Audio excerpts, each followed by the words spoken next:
Middle east की ताज़ा और सबसे अहम खबरें सीधे आपके सामने। मैं हूं मोहम्मद ओसामा और आप देख रहे हैं ज़मीनी हकीकत की सबसे बेबाक रिपोर्टिंग। गाजा और इसराइल के बीच चल रहा संघर्ष हाल के दिनों में और तीव्र हो गया है। इजरायली सेना ने गाजा में कई हवाई हमले किए, जिनमें दर्जनों लोग मारे गए। अल जजीरा के अनुसार गाजा सिटी में अल बक्का कैफे पर हुए हमले में 30 से अधिक लोग मारे गए, जिनमें महिलाएं और बच्चे शामिल थे। यह कैफे इंटरनेट और फोन चार्जिंग के लिए लोगों का जमावड़ा था। रॉयटर्स की रिपोर्ट में कहा गया कि उत्तरी गाजा में इजरायली हमलों में 60 लोग मारे गए, जिसमें कमांड सेंटरों को निशाना बनाया गया।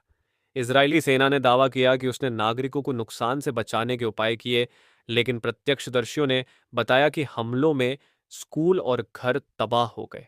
गाजा के स्वास्थ्य मंत्रालय के अनुसार इस युद्ध में अब तक 56,000 से अधिक लोग मारे जा चुके हैं।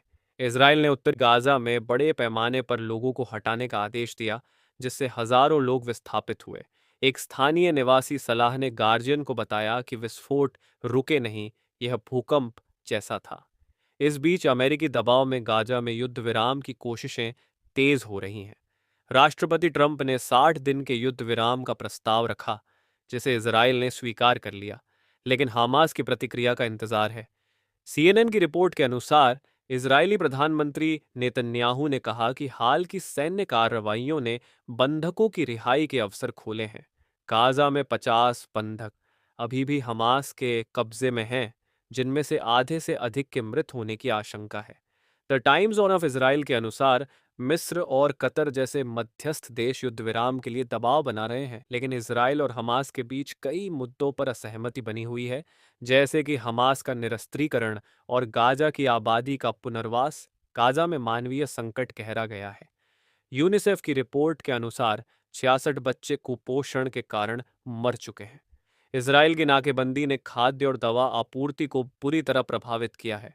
हारेट्स की एक विवादास्पद रिपोर्ट में दावा किया गया कि इजरायली सैनिकों को भोजन वितरण स्थलों पर निहत्थे लोगों पर गोली चलाने का आदेश दिया गया, जिसे इजरायली अधिकारियों ने झूठ करार दिया।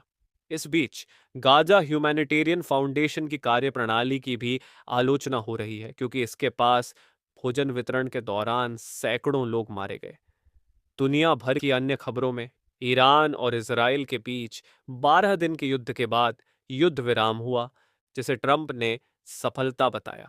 गार्जियन की रिपोर्ट में गाजा के एक पत्रकार ने कहा कि उनकी जिंदगी बद से बदतर हो रही है, जबकि ईरान इजराइल युद्ध जल्द खत्म हो गया। लेबनान में हिजबुल्लाह के एक ठिकाने पर इजरायली हमले में एक व्यक्ति मारा गया। यूरोपीय संघ के पूर्व राजनयिक जोसेफ बोरेल ने गाजा में मानवाधिकार उल्लंघन की निंदा की। बीबीसी की एक जांच में गाजा कवरेज में पक्षपात के आरोपों की समीक्षा हो रही है।